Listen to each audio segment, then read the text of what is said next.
Before we get going, I really need to clean my face up. It's not a game, it's a rich thing.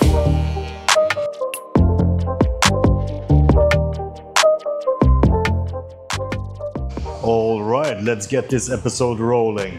So in case you want to ask a question for the next episode, simply follow me on Instagram and keep an eye on my story.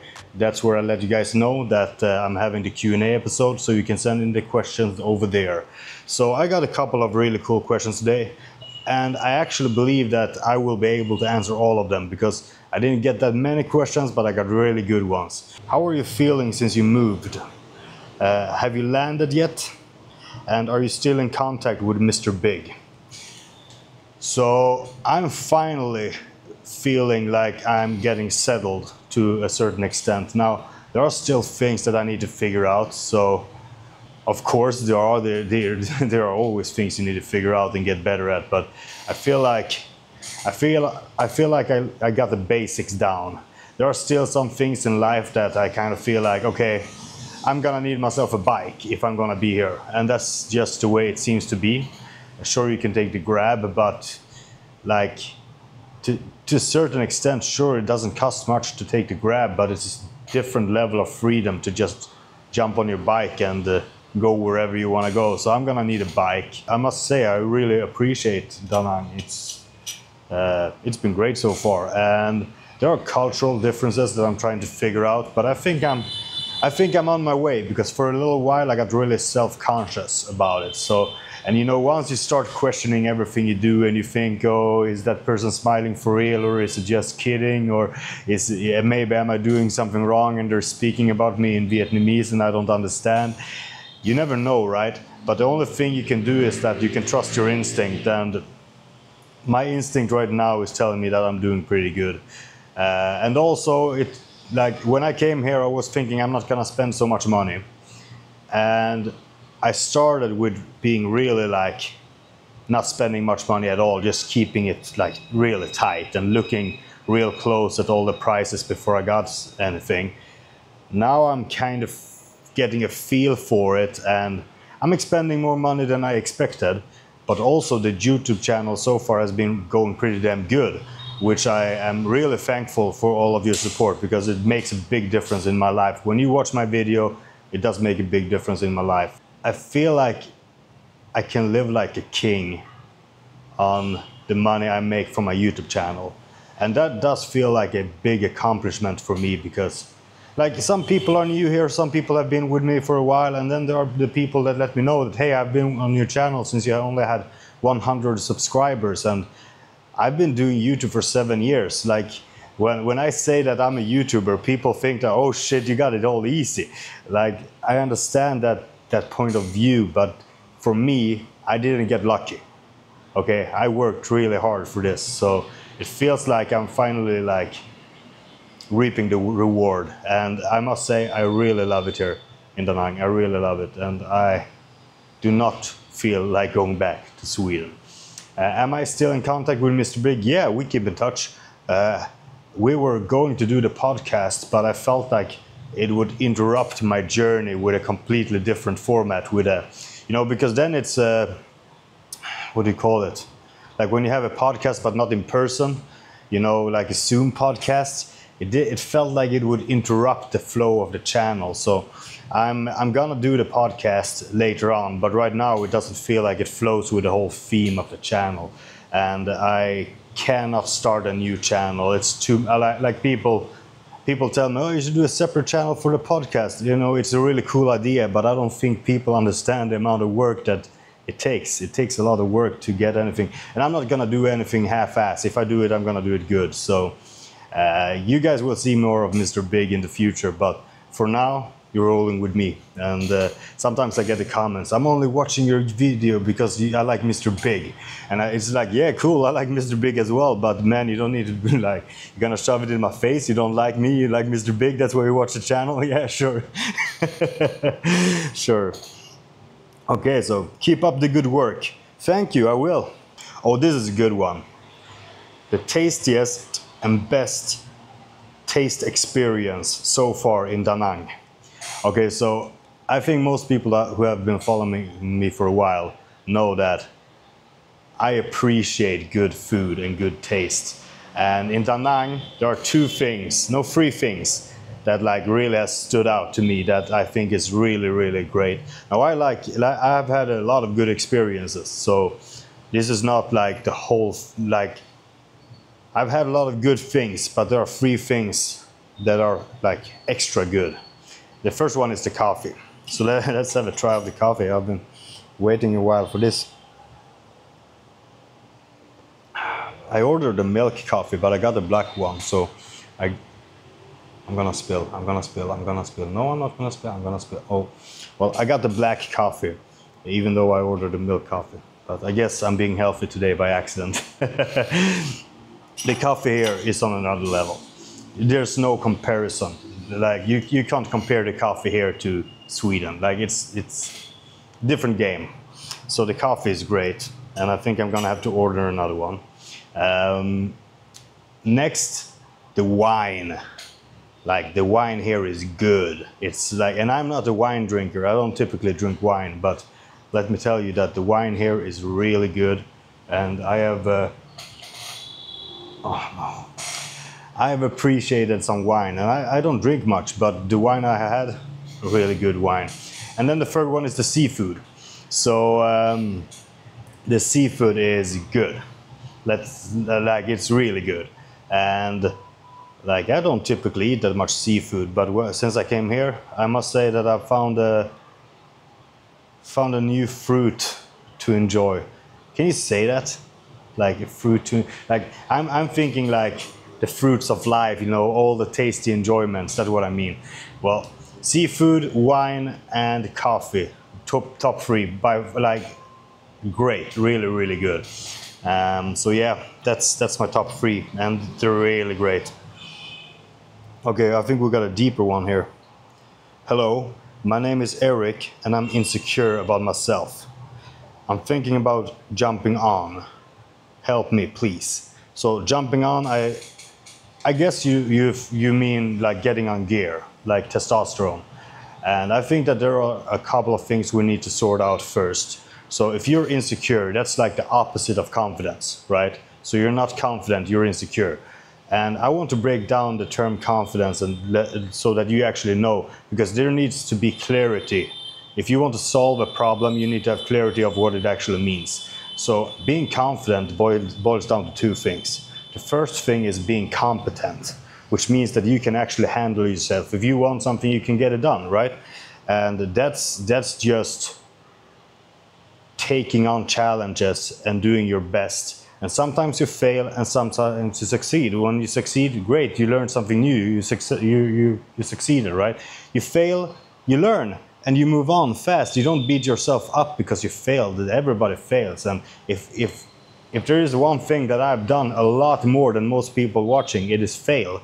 I've failed a lot, but I moved on really fast, okay? And I learned from my mistake, and then I move on. Like there's no reason to, once you learned from your failure, there is no reason to stick with it. There's no reason to keep the failure in mind. So that's how you develop competence, so that you can actually get shit done in the world, and you're not dependent on other people all the time. That's the first part, being competent. The second part is was that my phone? No, that's something else.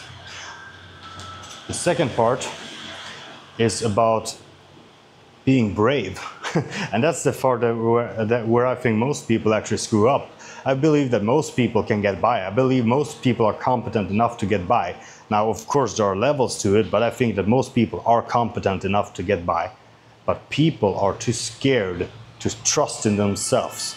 So if you're afraid to take on a challenge, even though you technically know that you're competent enough to make it happen, you can do it. You know you can do it, but for some reason you're just a pussy. You're just afraid, right? You're just scared you're gonna fail, and that's the thing that changes. When you fail a lot, like I've failed a lot, you're no longer afraid of failing. You realize you will move on and everything will be fine. So if you want to become less insecure, you need to make sure that you actually develop real competence so you can get by in the world, and then that you choose to be brave. You need to trust yourself.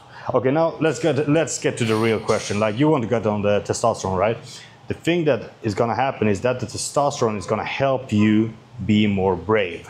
It's going to make you more brave. It's not particularly going to develop your competence, which means that you need to develop yourself as well. Like, you can take the testosterone, but if you're still on the fucking couch all day eating like shit and watching some shit TV, like with nothing, like pointing fingers, laughing at other people who make mistakes because you're too afraid to do anything yourself, that's not going to help you, right? So you can take all the testosterone in the world, it's not going to fix the problem unless the testosterone makes you move out of the couch and go to the gym and develop yourself, set up some goals and something to strive for, right? So just having that clarified, let's get to the juicy part. If you want to get on testosterone, I am not a doctor. I will not take any responsibility for anything that anyone does with this information. 250 milligrams per week is a good starting point for most people. Once you feel like, you're gonna see how you feel on that dose.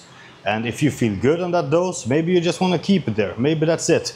But if you're like more ambitious and you want to build muscle, like you want to take the testosterone not only for the well-being and for feeling good, but you want to use it in an ambitious way in developing your body, that's when you push the dose up, okay?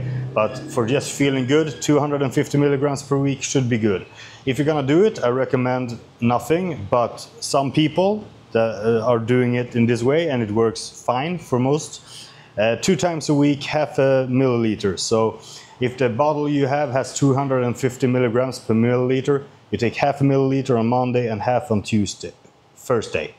Yeah, Monday and Thursday, so 2 times per week. And there's a milliliter total, which means that you are taking 250 milligrams total per week. If you have the 300 milligrams per milliliter, then you can do the exact same thing and you take 300 milligrams per week instead. It's not gonna, like, there's no need to be that specific with a number. If it's 250 or 300, it's not really that important. In my opinion, people may differ there, but bro, just keep it simple. And when you do it, you want to make sure that everything is clean. That's the most important part of everything. Like, you need to sterilize everything. Everything must be clean. So you have the glass vial, right, with the rubber on top. You clean the rubber on top with some alcohol, so alcohol swabs. Then you push the needle through, you pull out half a milliliter into the, what do you call it, the pump, right? You take it off. Then you take off the needle from the pump. You put on a new needle that has not been through the rubber. The reason you do that is because once the needle goes through the rubber, it's not as pointy anymore, so it's going to hurt more and it's not going to be as smooth of an injection if you use the same needle. Technically, yeah, you can use the same needle, but why? Just take a new one, they're really cheap. So you put on a new needle, wherever you're going to inject it. Let's say you're going to inject it into the shoulder right here. You take the alcohol swab, you do this, make sure it's clean, and then you inject. And you make sure there's no bubbles inside of the pump, so you get rid of all the bubbles, and yeah, then you inject. So you put the needle all the way into the muscle. Visually, you want to visualize the muscle, and you want to aim towards the middle. So you want it to be like in the middle of the muscle from every angle. Like, where is the midpoint of the muscle? That's where you want to put the oil. So that's where you put the oil.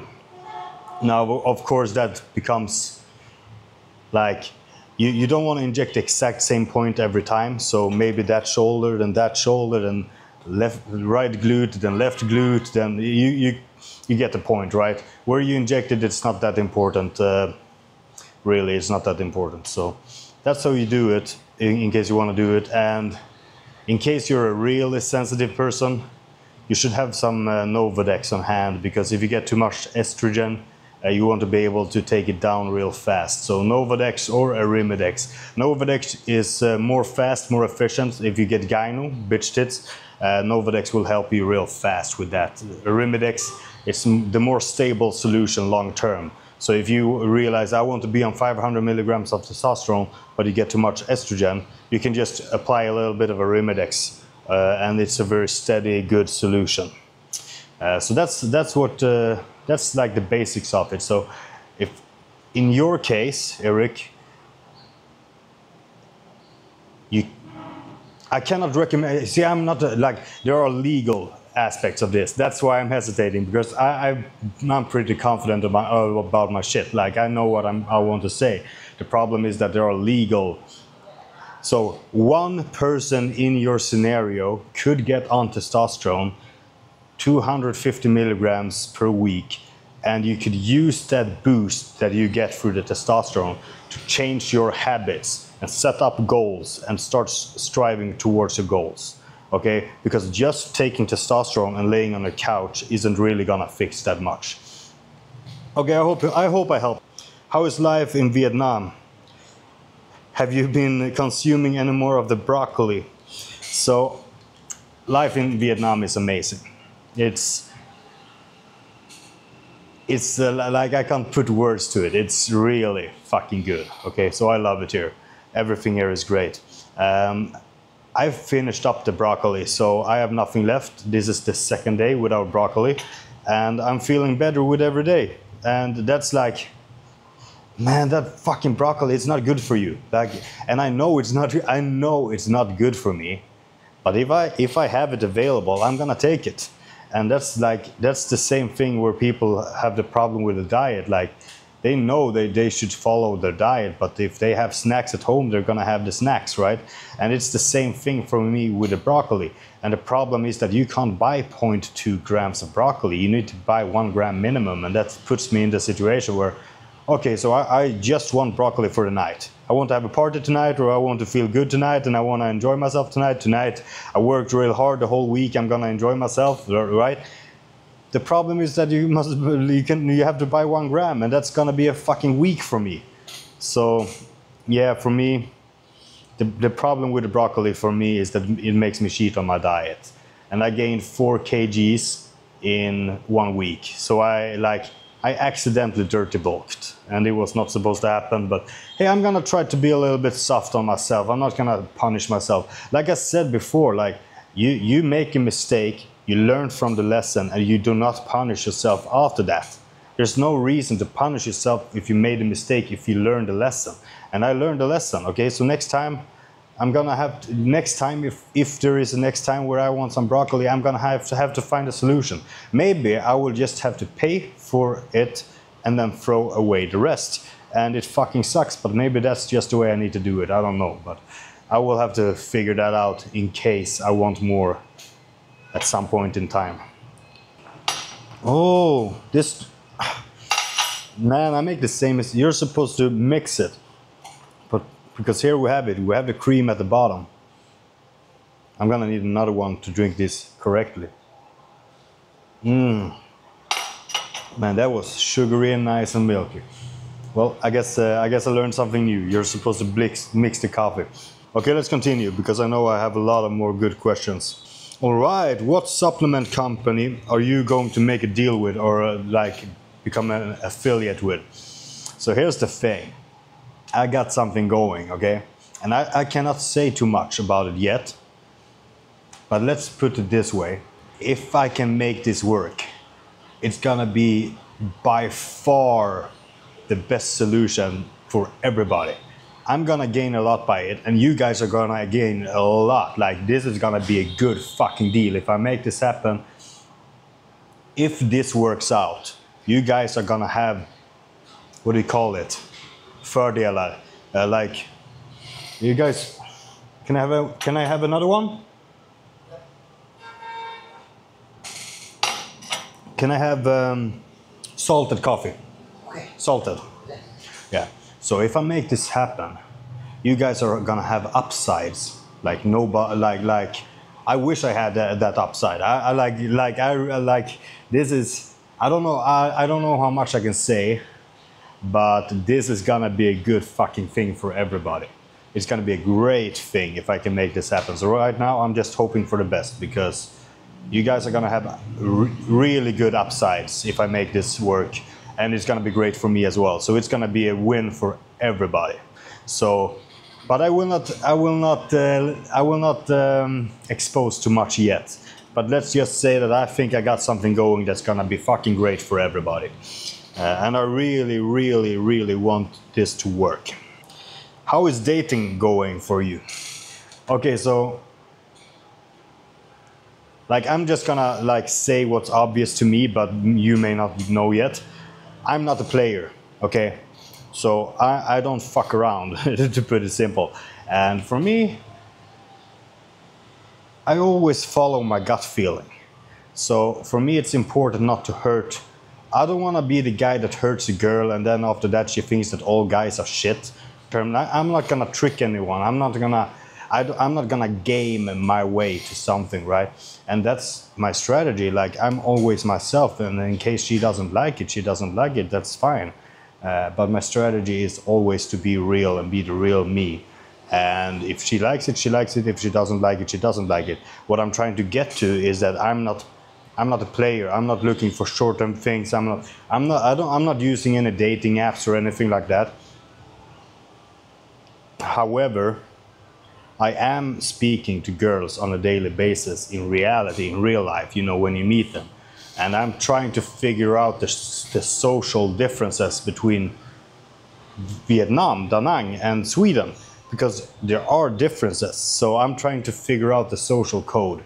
And I think I'm on my way, but I'm not gonna sit here and say, oh, fuck 10 girls the first week. No, I don't do that, okay? Like, and I think that people in general have a very weird view that I don't think it's common that people fool around as much as some people make it seem. I don't fool around. I don't do it. And I know that some people do it, but there are not many. But the guys that fool around, they make a lot of noise about it, right? Because it's status. Because most men cannot do that. Most men cannot get any girl they want. Most men cannot fool around like that, okay? So, like, I'm trying to figure it out, okay? But I'm not looking for anything, like, I'm looking for real, thank you. Oh, really nice. So I'm looking for real connection, basically. Like, I'm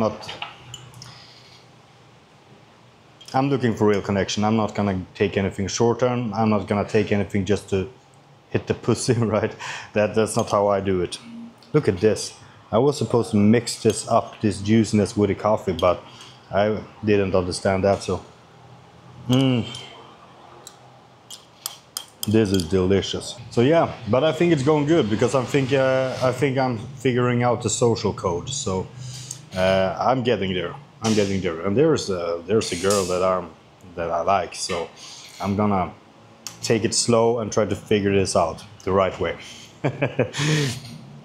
Okay, so when do you want kids? Wow, I hope that the girl, like, this is like, it can get like, you know, when you're dating and things happen too fast to scare the other person off. That's like one of these, because if the girl I like is watching this video, and maybe I'm gonna scare her off by answering this question. But like I told before, my plan is always to be real.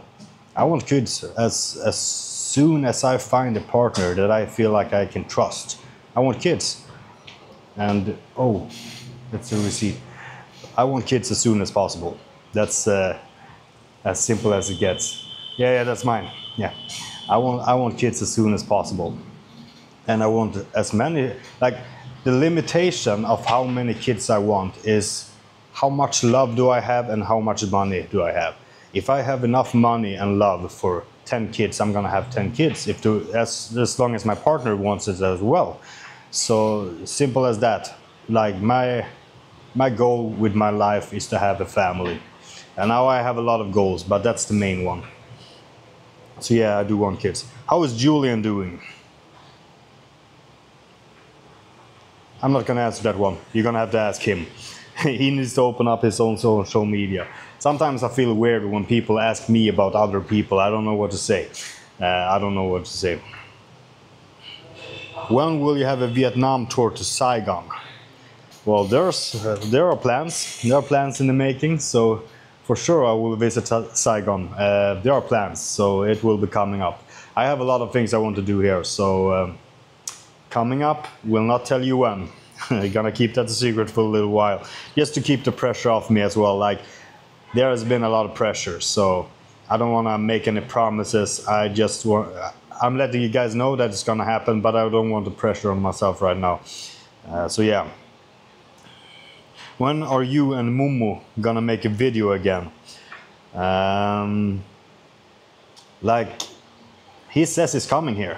Actually, like, I've had a lot of friends that tell me they're gonna come here and visit me, and I do believe that they believe it themselves, but like, just the ticket costs a lot of money. So, and then they need to make it work with life and everything. So,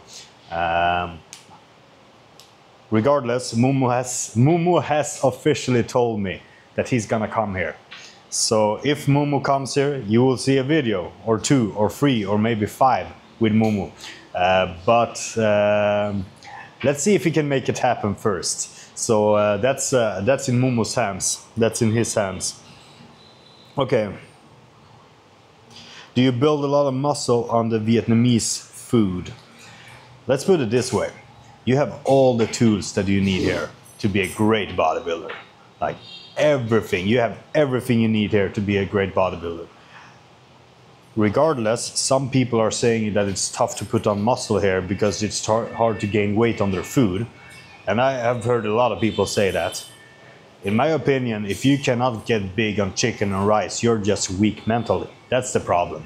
I mean, of course it's a lot easier to gain weight on dirty food. Like, of course it's easier to gain weight on McDonald's, but a real bodybuilder, but man, you gotta be able to eat. There's nothing more to it. If you're weak-minded, if you cannot eat chicken and rice and gain muscle, that's because you're weak-minded.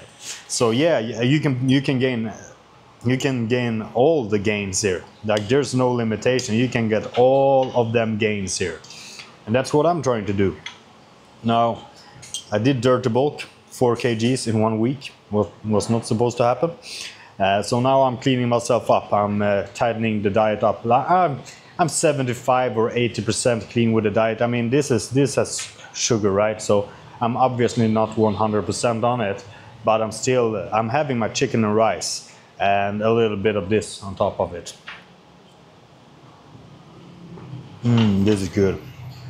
You have all the tools here to build all the muscle you want. And if you can't gain weight here, it's because you're weak mentally. Okay. Can you explain to me why you like to have such high dose of testosterone? Do you know something that I don't know? Okay, so I know you, right? I know the guy who asked the question. So I do, like, as a bodybuilder, you need a certain amount of milligrams to grow. Okay, so you need a certain dose. Like, you need a certain dose of training. You need to train to a certain extent. You need a certain amount of volume, and you need a certain amount of, like, weight to move. You need a certain amount of frequency. You need a certain amount of calories. You need a certain amount of food, and you need a certain amount of milligrams in order to grow. So the question really isn't about why are you running a high amount of milligrams. The question is, why do you choose to have a high amount of testosterone and not just have the testosterone base and use other compounds on top of that? So I'm a high testosterone guy in general, which means that I have a lot of testosterone. I'm about a gram, okay? So about a gram, which in my opinion isn't really that high, but about a gram. A lot of people now do like 250 milligrams, and then they add on Masteron and Primobolan, Primo. Man, there's a lot of talk about that Primo.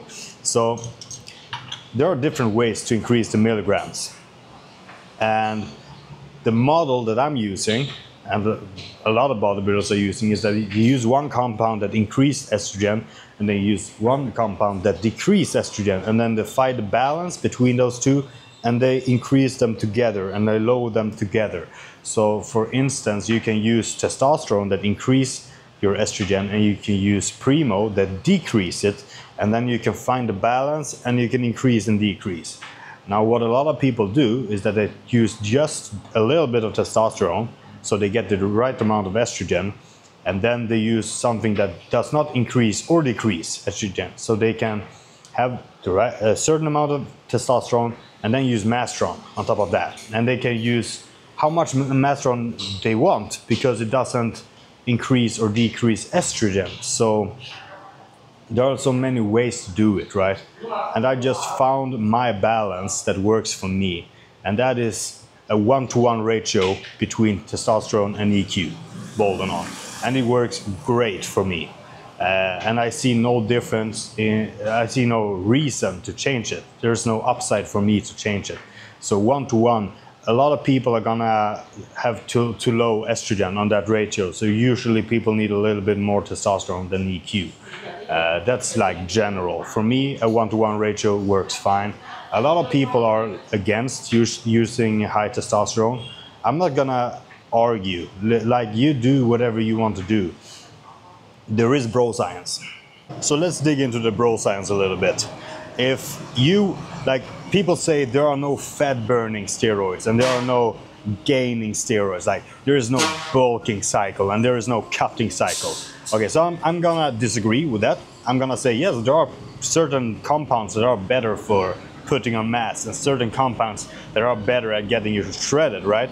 Now some people would just say, okay, well that's just because that compounds make you bloated and that compound makes you dry. So they say it's all about the water balance, right? And that's usually mainly because of estrogen. Now there's more to it, but let's keep it simple.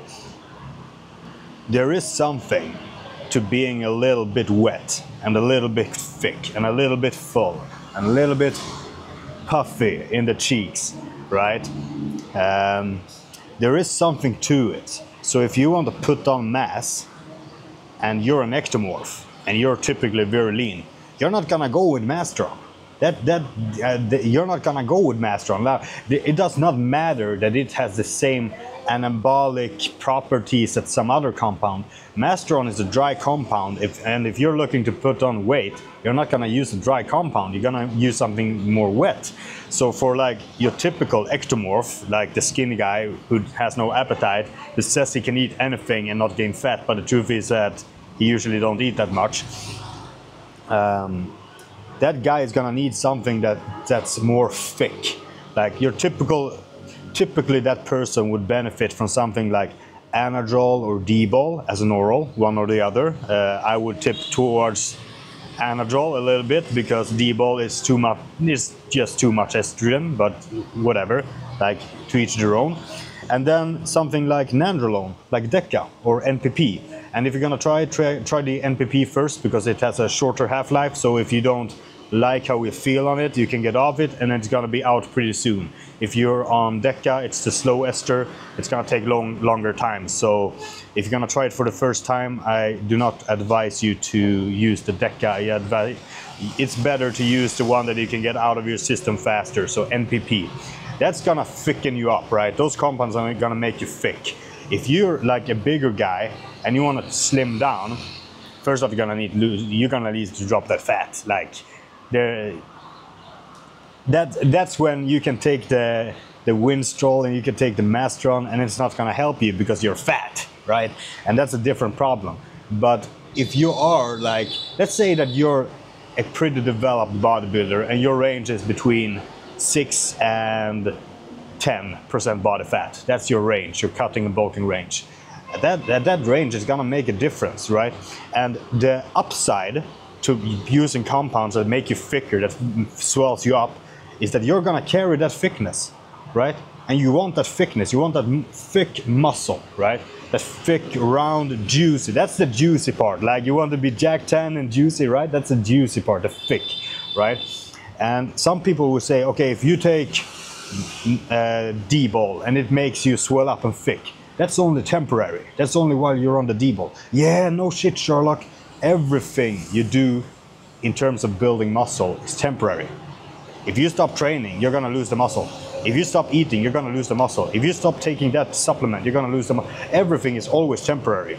The trick is to find and balance what you do in a way that it is healthy for you, it doesn't destroy your health, and makes you able to carry the physique that you want. So let's say that you're gonna swell yourself up on D-ball, and then okay, now I want to get off the D-ball, but I want to maintain my fullness, but I want to get leaner. Then you find your balance, right? How can I maintain my fullness and get leaner? And where I want to go back with this to the whole, like, why do I prefer high testosterone? It's because testosterone is a thick compound in the middle. It does not bloat you like crazy, and it does not like make you ripped like crazy, because you have to choose one or the other. Like, you cannot be full as a house and shredded at the same time. That's not how it works. And testosterone, it's like, it covers all bases. And sure, if you don't manage your estrogen, it's gonna destroy you because of the estrogen. But if you manage the estrogen right, it's like the perfect of everything.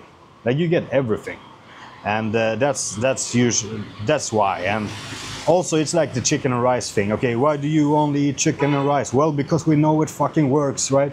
We know it fucking works. Why do you use high testosterone? Well, because a ton of fucking bodybuilders has done so this far, and it has worked amazing. Are there some bodybuilders that run lower testosterone and higher other compounds? Yeah, sure there are, but like, if there's no reason to reinvent the wheel. Yeah, let's finish at that. See, what do we have next? Does it matter if you use free weights or machines or cables for hypertrophy? If you want to build a muscle, like, to a certain extent everything matters, and to a certain extent nothing matters, because if you take your muscle to failure, it does not matter if it was a free weight, a cable, or a machine. Like, so in terms of bodybuilding, in terms of packing on this mass, it does not matter. Okay, now if you use a stupid exercise, it's not going to be as efficient as if you use a smart exercise, of course. But there are free weight exercises that are stupid, and there are free weight exercises that are smart, and the same with the machines, and same with the cables, right? So no, it does not matter. It does not matter whether you use the free weights or the machines or the cables. But I will say that as a beginner or an intermediate, I do think that you should learn how to use the free weights, because you develop a skill. Like, you develop the ability to move the weights in a good, proper way, which is going to translate to everything else you do in the gym. So I do believe that free weights is something that you should learn and even try to master. But in terms of hypertrophy, no, it doesn't matter. See here. Why is rice the basic and not potatoes? Okay, so the basic food, like, okay, so here's the thing, like, first off, for some reason, diet is a very sensitive subject. Okay, I don't know why, but for some reason, you do whatever you want to do. Does not matter to me. You do whatever you want to do. The reason why bodybuilders use rice is because nothing can go wrong with it. So you can have a shit ton of rice, and your gut will handle it. You're not gonna get allergic to rice. Very, very unlikely you're gonna get allergic to rice. Very, very unlikely that you're not gonna be able to digest it properly. If you eat a shit ton of potatoes, your stomach is gonna swell out like crazy, and you may shit the bed, right? So that's the reason. The reason isn't that there is something special to rice or chicken. The reason is that you know that nothing's gonna go wrong. And that's the difference between a lifestyle fitness person and a bodybuilder. A lifestyle fitness person doesn't eat that much. He doesn't need that much carbohydrate. He can have potato, it doesn't fucking matter, because he doesn't need 1,000 grams of carbohydrates. But a bodybuilder, a big bodybuilder that needs 1,000 grams of carbohydrates, he's not gonna get that from a source that may make his stomach bloated. And that's why chicken is the baseline. And rice. Rice was the question, so yeah. How long will you be gone? How long will I be out of Sweden? Man, fuck Sweden.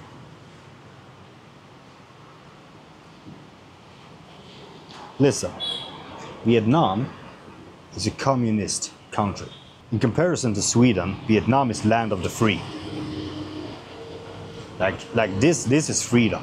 I have freedom here. In Sweden, I don't have any fucking freedom, man. I can't even fucking say anything on my YouTube channel without, like, I took the long way home. Like, when I was gonna go home to my apartment, I took the long way so I could see around the corner if there was police waiting for me. Because I was on testosterone. That's fucking pathetic. I took the long way home every fucking day to look around the corner to see if the police was waiting for me. What fucking life is that?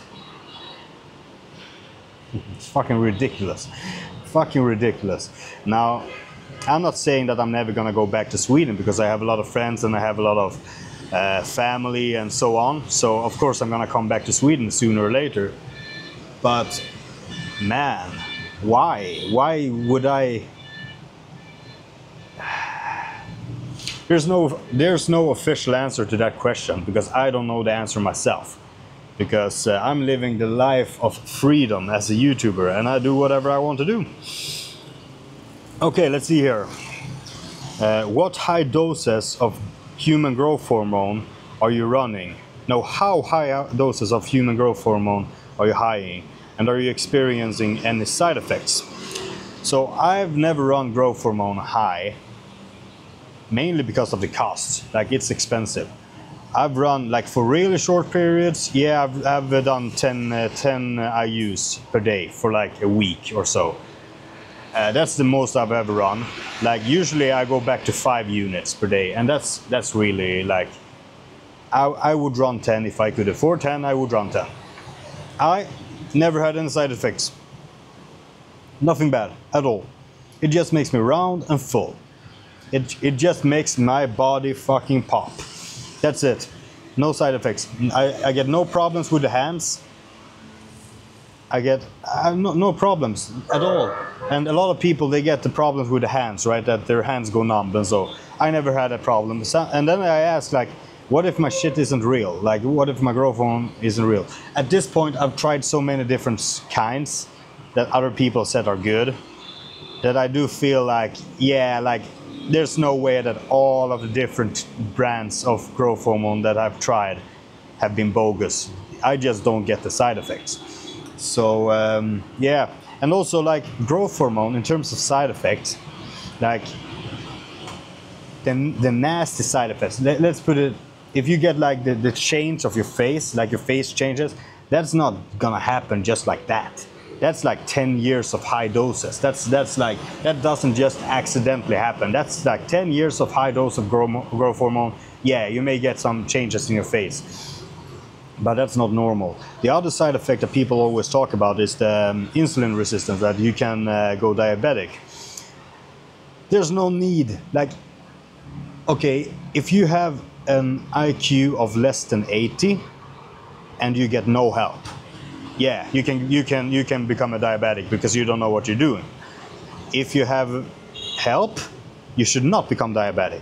And if you have an IQ of over 90, you should be on the safe side and there's no problem. Like, okay, you realize that maybe I should check my blood sugar. You check your blood sugar. Oh, turns out it's too high. Okay, how do I solve this? You search Benjo on YouTube. Okay, use retatrutide. Use the good thing, the GLP-free, right? Use that shit. It's gonna fucking help you. And you may not even need to take insulin. You may even solve all your problems without having... Like, there's no reason to get any bad side effects from growth hormone. That's just what I'm trying to say. That's all. Okay, so this is the final one. What have Vietnamese people asked you about Sweden? What do they know? This is funny because ever since I got here, not a single person has asked me anything about Sweden. Which makes sense. Why would they give a shit? Why do they care about Sweden? They don't. They don't care about Sweden. Then they shouldn't. Why? Like, they ask me where I'm from. That happens like almost every day. Someone asks me where I'm from and I say Sweden and they go, Sweden? Here?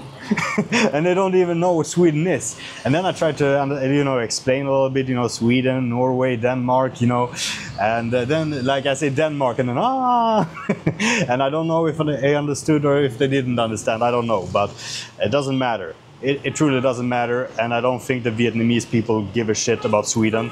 They shouldn't. Why does it matter to them? regardless, I have actually, like, since when something is new to me here, I usually compare it to Sweden to explain that, okay, this is how I view it. Because if something is obvious to them but it's not obvious to me and they see my reaction, I can explain, oh, that's different in Sweden, and then I can explain how it is. So I do sometimes explain or like refer back to Sweden, but no one ever asked me, and they ask me where I'm from, I say Sweden, and that's it. Like, there's nothing after that, nothing at all. So yeah, that's it. I hope you enjoyed the video. If you did so, please like and subscribe, and I will see you in the next one.